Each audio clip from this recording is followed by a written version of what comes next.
I watched from the top of the stairs as my sister Emma twirled in front of the hallway mirror, her elaborate Marie Antoinette costume shimmering under the chandelier light.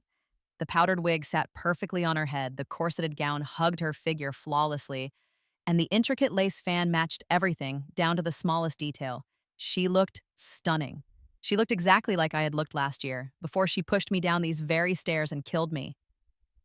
"Mom, come look!" Emma called out, her voice dripping with fake excitement. "Don't I look amazing? I came up with this whole concept myself." I gripped the banister, my knuckles white. The memories of my previous life flooded back with crystal clarity. In my first life, I had spent 3 months planning my Marie Antoinette costume for the annual Halloween charity gala our family hosted. I'd researched historical accuracy, commissioned a custom gown, even took French lessons to perfect a few phrases. It was going to be my moment to shine, to finally step out of Emma's shadow at the one event where creativity mattered more than her perfect grades or social status. But Emma had found my sketches 2 weeks before the gala. She'd mocked me, told me I was trying too hard, said no one would care about my boring historical costume. Then the night before the event, she'd locked me in the basement and shown up to the gala in an identical costume. Except hers was better because she'd taken my designs to a more expensive seamstress and added her own improvements. I'd been humiliated. Guests thought I'd copied her. My parents believed her when she said she'd shown me her designs weeks ago and I was the copycat. I became a joke in our social circle. That night, after the gala, when I confronted her on these stairs, she'd smiled that cold smile and said, "You'll always be in my shadow, little sister. You might as well accept it." Then she pushed. The fall should have killed me instantly, but I'd lingered for 3 agonizing days in the hospital while Emma played the devastated sister, crying crocodile tears for the cameras and sympathy. But somehow, impossibly, I'd woken up 6 months earlier, back in my 22-year-old body, with all my memories intact. I'd been given a second chance. "Sarah, come down here and tell me what you think of Emma's costume."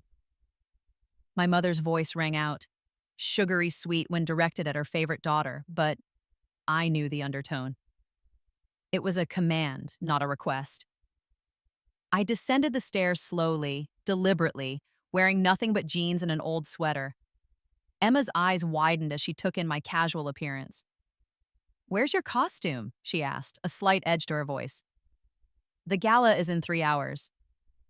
"I'm not dressing up this year," I said simply, moving past her toward the kitchen. "What?" Emma's voice pitched higher. "But you always dress up. You were talking about it for months." I changed my mind. The truth was, I hadn't changed my mind at all. I'd simply learned from my past life. This time, when Emma had casually asked me 2 months ago what I was planning for the gala, I'd fed her exactly what she wanted to hear. I'd left accidental sketches of an elaborate Marie Antoinette costume lying around. I'd made sure she overheard me on the phone with a fictional seamstress, discussing measurements and fabric choices.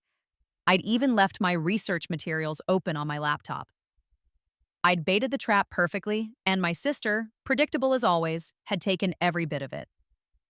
"But Sarah, the gala is so important," my mother said, following me into the kitchen.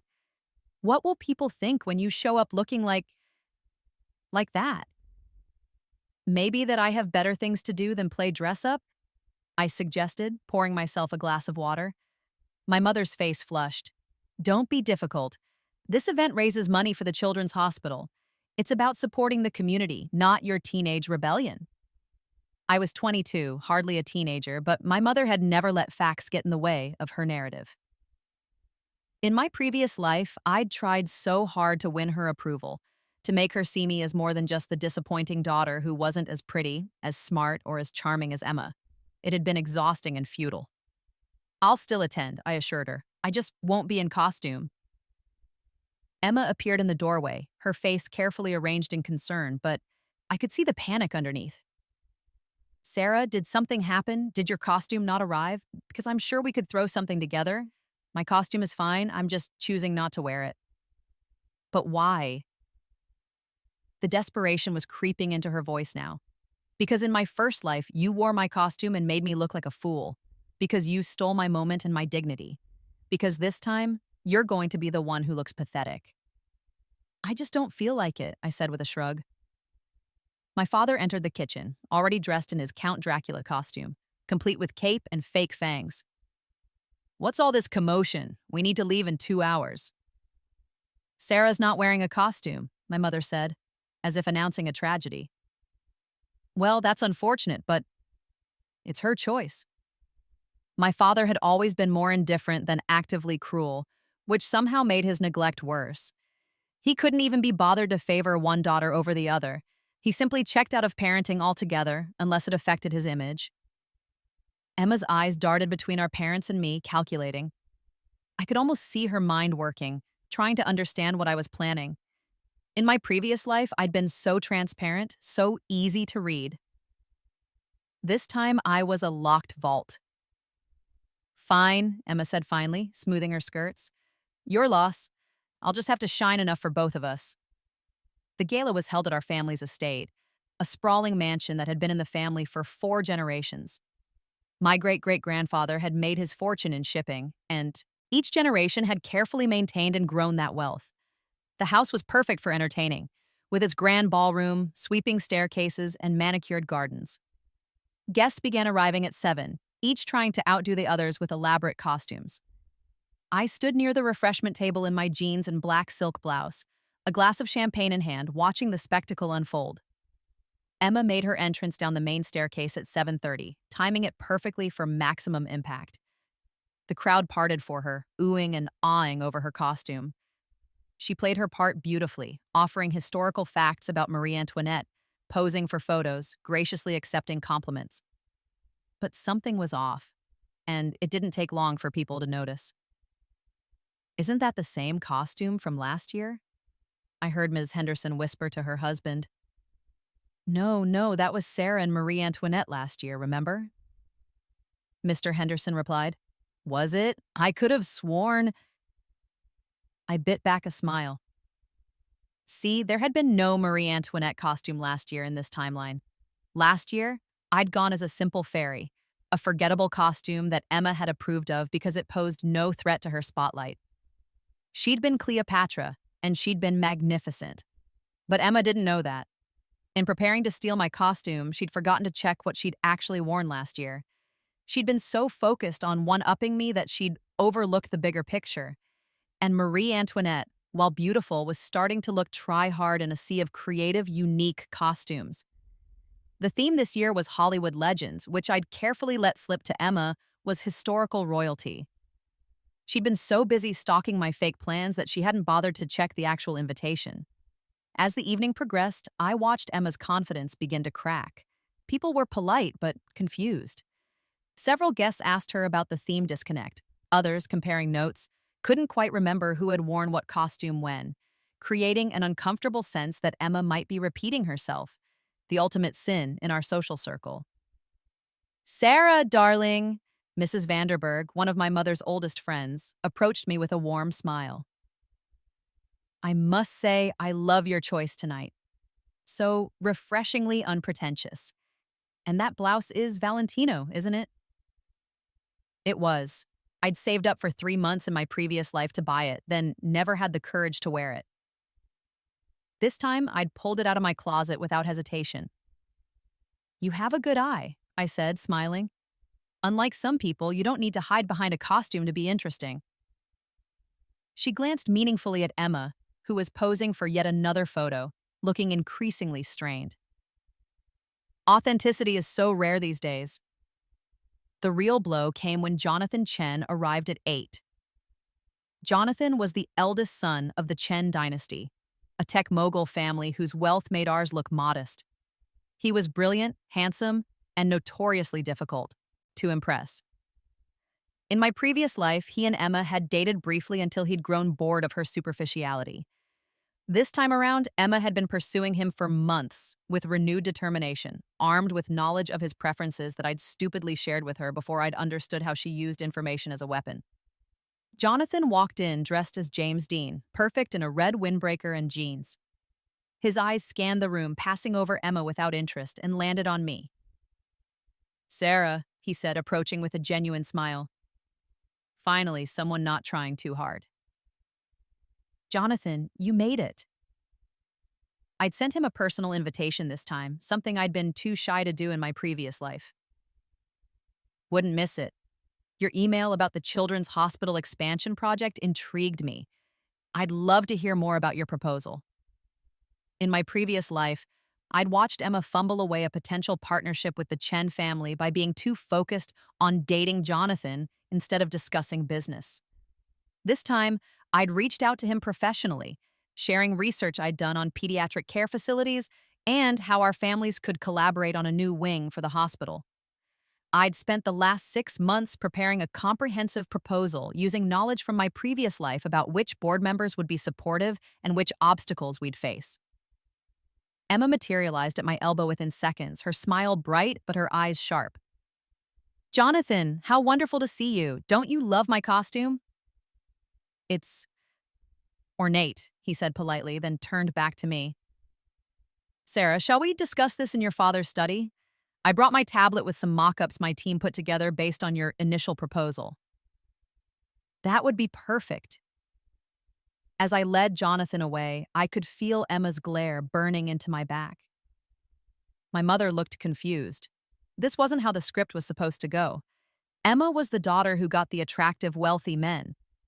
Emma was the one who made the important social connections. I was supposed to fade into the background. We spent an hour in the study, genuinely discussing the hospital project. Jonathan was as sharp as I remembered, but this time I was prepared. I'd studied healthcare administration in my spare time over the past 6 months, anticipating this conversation.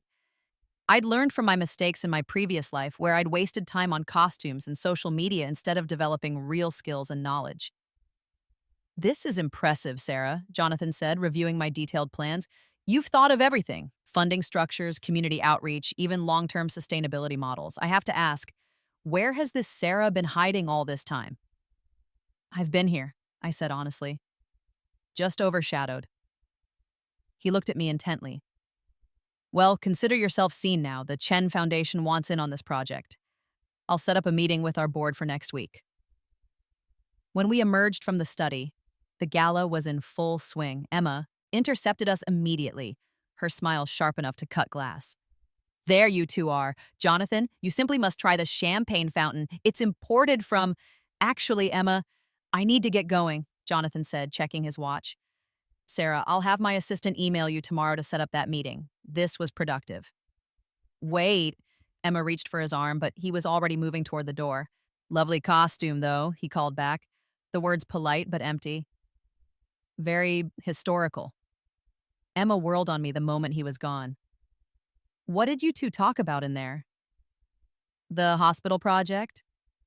What hospital project? The children's wing expansion. I've been working on a proposal for 6 months. Jonathan and the Chen Foundation are interested in partnering with us. Her face went through several expressions: confusion, disbelief, anger, and finally, calculation. 6 months? You never mentioned anything about a hospital project. You never asked about my projects. You only asked about my costume. The accusation hung in the air between us. I could see her trying to determine if I knew, if I somehow remembered. But that was impossible, so she'd have to assume I'd simply gotten smart. Well, she said, recovering her composure, I'm sure Mother and Father will want to be involved in any major family business decisions. Of course, I've already briefed them. The meeting is next Tuesday. This was a lie. I hadn't told our parents anything, because I'd learned in my previous life that any opportunity I brought to them would somehow end up credited to Emma. This time, I'd establish everything first, make myself indispensable to the project, and only then involve the family. By the time Emma tried to insert herself, it would be too late. The rest of the evening was a study in contrasts. Emma worked the room hard, trying to recapture attention, but the Marie Antoinette costume that should have been her crowning glory was becoming an albatross. People kept asking about the theme confusion. Someone even suggested she must have gotten her dates mixed up with last year's gala, a particularly cruel dig that left her speechless. Meanwhile, I moved through the crowd with quiet confidence, discussing the hospital project with board members I'd carefully cultivated over the past months. Without a costume demanding attention, people actually listened to what I had to say. They saw me, not a character I was playing. My mother pulled me aside around 10 o'clock, her expression troubled. Sarah, what's going on with you lately? You've been different. Different how? I don't know. More confident, more secretive. It's unsettling. Would you prefer I go back to being the daughter you can ignore? She flinched. I've never ignored you? Yes, you have. You've ignored me in favor of Emma for my entire life. But that's okay, Mother. I've learned to stand on my own. That's not fair, isn't it? Tell me, when was the last time you asked about my interests, my goals, my life? Not what I could do for the family image, but what I actually care about?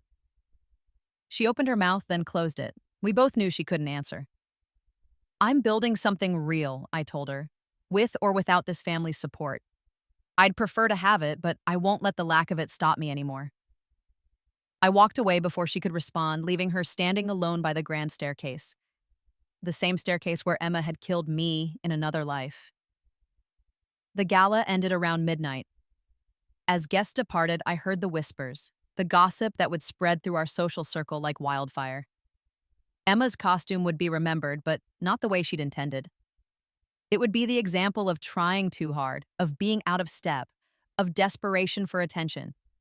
And I would be remembered as the one who was above it all, the one with substance behind the style. Emma found me as I was collecting my coat. You did this on purpose, she hissed, low enough that our parents couldn't hear. Did what? You made me look like a fool. You told me you were doing Marie Antoinette. You left all those sketches around, and then you didn't dress up at all. You set me up. That's a very paranoid interpretation, I said calmly. Maybe I just changed my mind about costumes. Maybe you're the one who jumped conclusions and didn't bother to check the actual theme of the party. I know you're up to something. Good, I said, meeting her eyes directly. You should be worried, because in the past I was so busy trying to please everyone that I never stood up for myself. I let you walk all over me, steal my ideas, take credit for my work, and push me aside. But I'm done being your doormat, Emma. I'm done being the forgettable sister. Mother and father will never let you. Mother and a father have already chosen you. That's fine. I don't need their approval anymore. I have my own plans, my own connections, my own future. And it doesn't depend on you or them. She stared at me, and for the first time in my memory, I saw actual fear in her eyes. Emma's power had always come from keeping me small, from positioning herself as the sun around which I orbited. But if I pulled away, if I built my own solar system, what did that make her? I left her standing there and walked out into the cool October night, feeling lighter than I had in years. The following week, I met with Jonathan and the Chen Foundation Board. My presentation was flawless. I'd practiced it 100 times, refined every slide, anticipated every question. They approved the partnership on the spot, pledging $20 million to the hospital project. The news broke on social media before I even got home. My phone exploded with messages, calls, friend requests. The story was perfect for the media. Young philanthropist secures major funding for Children's Hospital. Tech dynasty teams up with old money to modernize healthcare. My face was suddenly on every local news site. When I walked into my family home that evening, my parents and Emma were waiting in the living room. Why didn't you tell us about this meeting? My father demanded. This affects the family foundation. We should have been consulted. I did consult you, I said. I sent you the proposal 3 months ago. You never responded, so I assumed you weren't interested. This was true. In this timeline, I'd carefully documented every attempt to involve them, knowing this moment would come. I never received any proposal, he blustered. Check your email. I sent it to your foundation address on July 15th, with a follow-up on August 3rd and September 1st. I also left hard copies on your desk twice. Emma was there the second time. She can confirm. Emma's face went pale. She'd probably thrown those copies away, assuming they were more of my pathetic attempts to get attention. She couldn't admit that now without looking petty and obstructive. Regardless, my mother interjected, this is a family matter. You should have involved us more directly. You mean you should have been in the photos, I said. You should have gotten the credit. That's what this is really about, isn't it? How dare you, but I'm 22 years old. I'm an adult with my own professional connections and my own projects. The Chen Foundation partnership is under my name, through my initiative. The Family Foundation can certainly contribute if you'd like, but you don't get to take over just because it's successful. Who do you think you are? Emma finally found her voice. Everything you have comes from this family. The connections, the education, the resources. You're right, I agreed. I was born into privilege, and I'm grateful for it. But that doesn't mean I have to let you control my life. It doesn't mean I have to accept being overshadowed and undervalued. I'm using the advantages I was given to build something meaningful, something that will help sick children. If that bothers you, it says more about you than me. This conversation isn't over, my father warned. Actually, it is. I'm moving out this weekend. I've already signed a lease on an apartment downtown. I'll be closer to the hospital and the Chen Foundation offices. The silence was deafening. You can't be serious, my mother said finally. Sarah, you're being ridiculous. Over one fight? This isn't about one fight. This is about 22 years of being treated like I don't matter. Like I'm just the spare daughter, the backup plan, the one you keep around because it looks good to have 2 children in family photos. We never treated you that way, my mother protested weakly. Yes, you did. And I was too desperate for your approval to see it clearly. But I see it now. Emma gets the best room, the best clothes, the best opportunities. Emma's achievements are celebrated. Mine are ignored. Emma makes mistakes, and you call them learning experiences. I make mistakes, and you call them character flaws. That's not, my father started. It's true, and we all know it. I'm done pretending otherwise. I'm done making myself smaller so Emma can shine brighter. I'm done being the daughter you compare her to in order to make her feel superior. Emma's face was red now, angry and embarrassed. You're just jealous because I've always been better than you. Better at what exactly? I challenged. Better at manipulating our parents? Better at stealing ideas and taking credit? Better at performing for social media? Better at everything. Really? Because from where I'm standing, I just secured a $20 million partnership for a hospital that will serve thousands of children.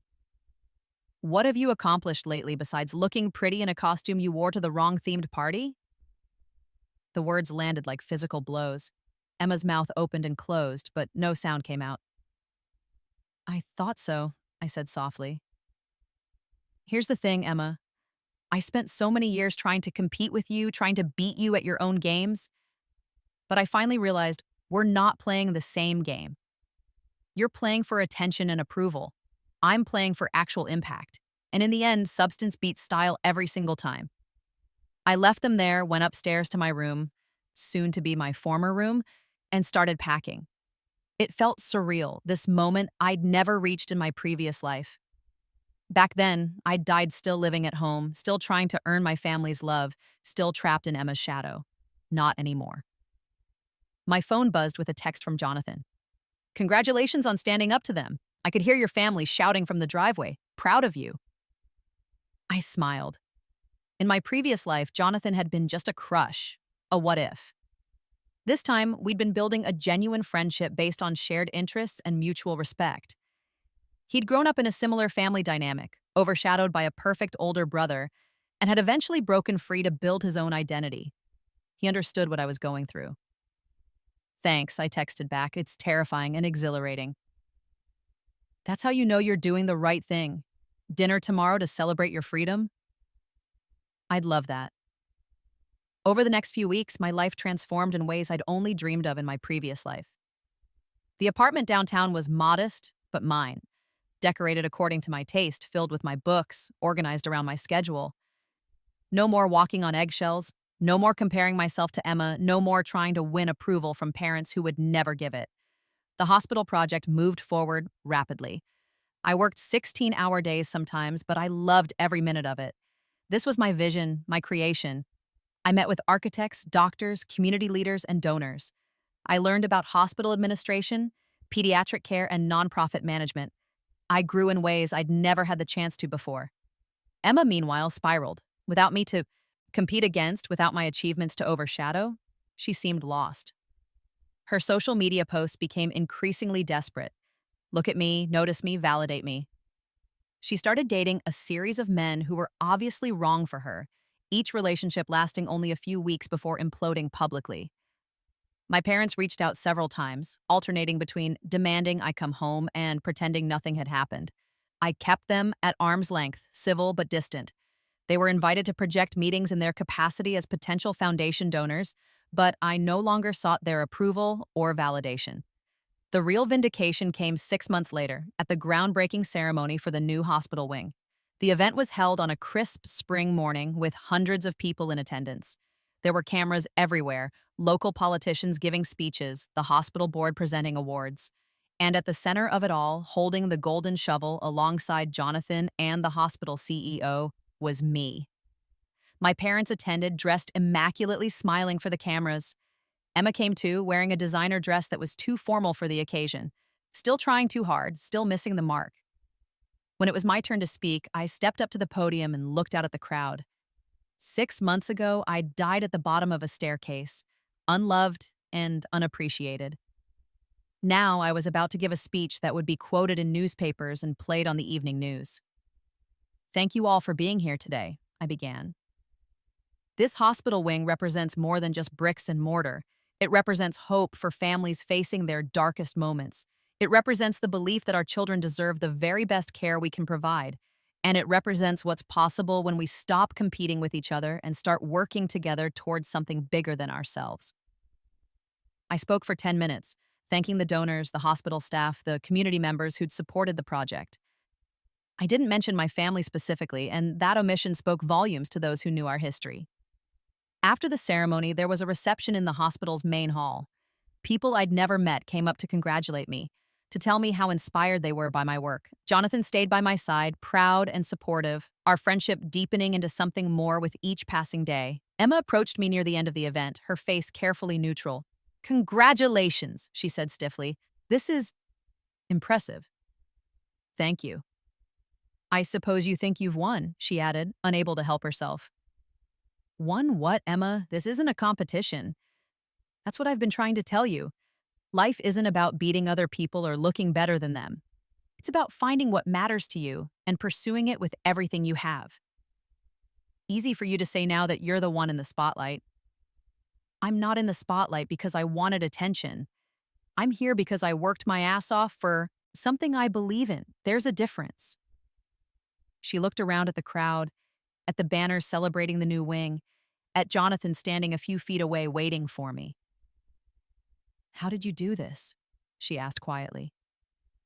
"How did you change so much?" I could have told her about my death, about being reborn with memories of how cruel she'd been, about the months of planning my revenge by simply refusing to play her games. But what would be the point? I stopped living my life according to what other people expected, and I said instead, I stopped trying to be you or to beat you or to win mom and dad's approval. I just started being myself and pursuing my own goals. You could do the same if you wanted to. But what if myself isn't enough? The vulnerability in her voice surprised me. For a moment, I saw beneath the perfect exterior to the insecurity that drove all her cruelty. She'd built her entire identity on being better than me, and without that comparison, she didn't know who she was. "Then that's something you need to figure out," I said, not unkindly. "But you won't find the answer by tearing other people down. You have to build yourself up." Emma looked at me for a long moment, then nodded slowly and walked away. I didn't know if she'd take my advice or not. That was her journey to make, not mine. My mother found me as I was getting ready to leave. "Sarah, can we talk?" "We are talking." "I mean, really talk. Your father and I, we've been thinking about things you said, about how we treated you. And? And we're sorry. We didn't realize how much we favored Emma. We thought we were being fair, but looking back, seeing you thrive like this on your own, we understand we failed you." It was what I'd wanted to hear for so many years, an admission, an apology, validation that I hadn't imagined my childhood. Thank you for saying that, I said carefully. But apologies don't undo 22 years of neglect. I know, but maybe we could try to build a better relationship going forward? Get to know each other as adults? I considered this. In my previous life, I died never having this conversation, never hearing these words. Part of me wanted to slam the door in her face to punish her the way I'd been punished. But another part, the part that had grown over these 6 months of freedom and success, knew that holding on to that anger would only hurt me. Maybe, I said, but it has to be on my terms. No more comparing me to Emma. No more trying to control my decisions. If you want to be part of my life, you have to respect me as an independent adult. We can do that, she said, though I could see the doubt in her eyes. She'd spent so many years being a certain kind of mother that change wouldn't come easily. We'll see, I said. Actions matter more than words. As I left the hospital that day, walking out into the sunshine with Jonathan beside me, I thought about both my lives. In my first life, I'd died young, unloved, unaccomplished, forever in my sister's shadow. I'd spent years trying to be good enough, pretty enough, interesting enough to matter to my family, and I'd died failing that impossible test. In this life, my second chance, I'd learned the truth. I was already enough. I'd always been enough. The problem wasn't me. It was a family dynamic that required me to be small so Emma could be large. By refusing to play that game, by simply stepping out of Emma's shadow and into my own light, I'd won something better than revenge. I'd won myself. The hospital wing opened a year later, and it was everything I'd dreamed of. State-of-the-art equipment, family-centered care, a healing environment that put children and their families first. The first patient admitted was a 6-year-old girl with leukemia named Maya. I met her family on opening day, saw the hope in their eyes as they toured the new facilities. "Thank you," Maya's mother said to me, tears streaming down her face. "Thank you for caring enough to make this happen." That moment, that genuine gratitude from a mother fighting for her child's life, meant more than 1,000 social media likes, more than any amount of family approval, more than any designer costume or perfect party entrance. This was real. This was meaningful. This was legacy. Emma attended the opening, stayed for exactly 15 minutes, took a few photos for her Instagram, and left. She'd found a new boyfriend, someone from a wealthy family in Europe, and was spending most of her time traveling and posting carefully curated photos from exotic locations. She looked happy in the pictures, but I'd learned long ago that Emma's social media was all performance. We weren't close, we'd probably never be close, but we'd reached a kind of détente. She'd stopped trying to compete with me, and I'd stopped caring whether she approved of my choices. We were civil at family events, which happened rarely since I maintained my independence. My parents tried, in their way, to be more present in my life. My mother started asking about my projects, though she often seemed baffled by my answers. My father occasionally called with business advice, though he clearly struggled with me being a successful adult rather than a child to be managed. It wasn't the warm, loving relationship I'd once desperately wanted, but it was something. And I'd learned that something was better than the nothing I'd had before, even if it wasn't everything. Jonathan and I got engaged 2 years after the hospital wing opened. He proposed on the pediatric floor, in front of a group of children we'd been visiting. The kids had made signs and thrown flower petals, and Maya, healthy now, cancer-free, had presented me with the ring.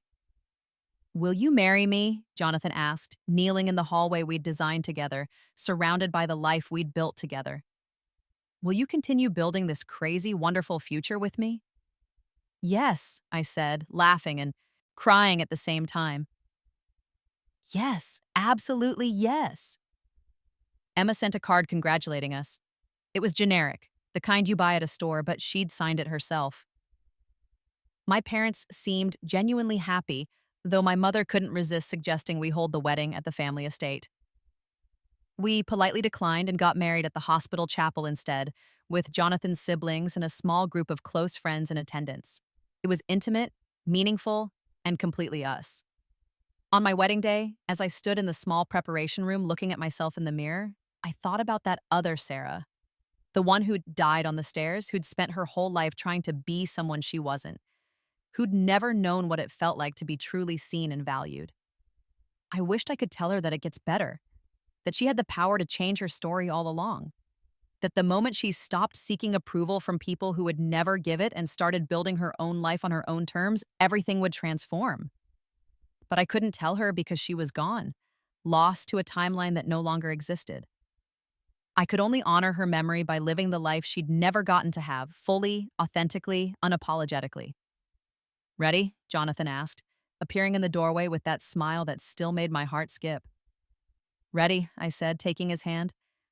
We walked down the hallway together, past photos of the children we'd helped, past the plaques thanking donors, past the art on the walls that brought color and hope to sterile hospital corridors. This was our legacy, our contribution to the world. The ceremony was simple and beautiful. When we exchanged vows, I looked into Jonathan's eyes and promised to keep building, keep growing, keep striving to make the world better. He promised the same. We were partners in every sense of the word. At the reception afterward, held in the hospital's rooftop garden, I gave a toast. "I spent the first part of my life trying to be someone I wasn't," I said, looking around at the people who'd supported my journey. "I tried to fit into boxes that were too small, to meet expectations that were impossible, to win approval from people who'd never give it. And then one day, I decided to just be myself, to pursue what mattered to me, regardless of whether it impressed anyone else. That decision changed everything." I raised my glass. So, here's to authenticity over performance, to substance over style, to building something real rather than maintaining appearances, and to everyone here who supported me in becoming who I was always meant to be. Later that evening, as Jonathan and I slow danced under string lights, I saw Emma standing at the edge of the garden. She'd come after all, though she'd tried to be subtle about it. She was watching us with an expression I'd never seen on her face before, not jealousy, not calculation, but something almost like regret. I gave her a small nod, an acknowledgement. She returned it, then slipped away into the night. I didn't know what Emma's future held. Maybe she'd find her own path eventually, learn her own lessons, become someone beyond the image she'd carefully constructed. Or maybe she'd spend her whole life chasing validation from others, never quite finding the peace that came from self-acceptance. That was her story to write, just as this was mine. Years passed. The hospital expanded twice more, adding wings for mental health services and long-term care. Jonathan and I had 2 children, both of whom we raised to be kind, confident, and authentic. We taught them that their worth wasn't determined by how they compared to others, but by the content of their character and the kindness of their actions. My parents mellowed with age and grandchildren. They weren't perfect. They still sometimes played favorites, still sometimes fell into old patterns, but they tried. And they got to see my children grow up knowing they were loved unconditionally, not for what they achieved, but for who they were. Emma eventually married a nice man who didn't care about social media or designer clothes. They moved to a smaller town, away from the spotlight she'd spent so many years chasing. I heard through family channels that she was happier, though we rarely spoke. Some wounds heal, but some relationships are too damaged to fully restore. We were civil at family gatherings, occasionally exchanged holiday cards, and that was enough. On the 10th anniversary of the hospital wing's opening, they held a gala in my honor. It was strange being celebrated like this, having my photo on banners and my name on plaques. The girl I'd been in my first life would have been so desperate for this recognition. The woman I'd become understood that the real reward was the work itself, not the accolades. "Thank you for this honor," I said in my speech that night. But I want to be clear, I didn't do this alone. Every person in this room contributed to making this place what it is. Every doctor, nurse, administrator, donor, volunteer, and family member played a role. My contribution was just having a vision and being stubborn enough to see it through. I paused, looking out at the crowd. I also want to say something to anyone out there who feels overlooked, undervalued, or trapped in someone else's shadow. You have more power than you think. The moment you decide to stop living according to other people's expectations and start pursuing your own authentic path, everything changes. It won't be easy. There will be people who try to pull you back down, who benefit from keeping you small, but your freedom and fulfillment are worth fighting for.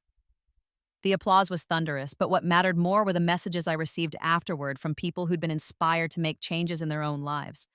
From daughters who'd stood up to controlling parents, From siblings who'd stopped competing and started supporting each other. From people who'd found the courage to be themselves instead of who others wanted them to be. That night, as Jonathan and I drove home through the city we'd helped shape, I thought about the journey that had brought me here.